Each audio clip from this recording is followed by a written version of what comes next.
प्रत्येकाच्या दैनंदिन जीवनात योगाचा समावेश होणे आवश्यक आहे। आयुष्यात स्वास्थ्य, निरोगता, मानसिक तथा बौद्धिक स्थैर्य तसेच जगाला आनंदी आणि सुदृढ करण्यासाठी योगा अत्यंत आवश्यक आहे, असे प्रतिपादन मंत्री संजय राठोड यांनी केले।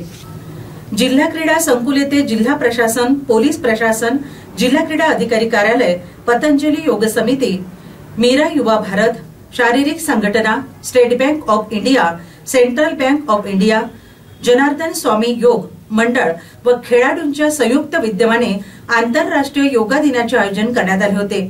उद्घाटन प्रसंगी पालकमंत्री बोलत होते। यावेळी जिल्हाधिकारी विकास मीना, जिल्हा क्रीडा अधिकारी घनश्याम राठोड, तहसीलदार योगेश देशमुख, एनसीसी कर्नल नायर, क्रांतिकुमार, समाज कल्याणच्या सहाय्यक आयुक्त मंगला मुन, राजू पडगिलवार आदी जण उपस्थित होते। यावेळी पालकमंत्री संजय राठोड, जिल्हाधिकारी विकास मीना यांच्यासह नागरिक, विद्यार्थी, खेळाडूंनी सामूहिक योगासने केली। योग प्रशिक्षण महेश जोशी, मनीष दुबे, पूजा शेटे, प्रदीप उमरे, रंजना गुडबोले, रंजना डफळे, पंडित वारंगे यांनी उपस्थितांना योग प्रशिक्षण दिले।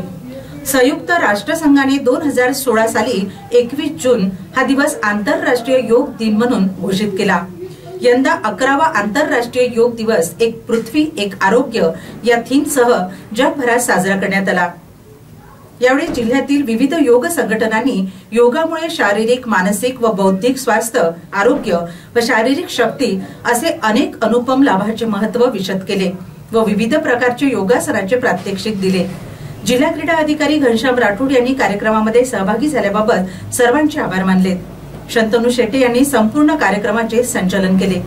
कार्यक्रमाच्या उत्कृष्ट आयोजनासाठी जिल्हा क्रीडा अधिकारी कार्यालयातील अधिकारी व कर्मचाऱ्यांनी अथक परिश्रम घेतले। यवतमाळसह आंतरराष्ट्रीय योग दिनाचे आयोजन तालुका क्रीडा संकुल आर्णी, राळेगाव, दिग्रस, पांढरकवडा, दारव्हा, पुसद, नेर, महागाव, उमरखेड, वणी येथे करण्यात आले। तालुक्यातील खेळाडू, क्रीडा शिक्षक, क्रीडा मार्गदर्शक व नागरिकांनी सहभाग घेतला।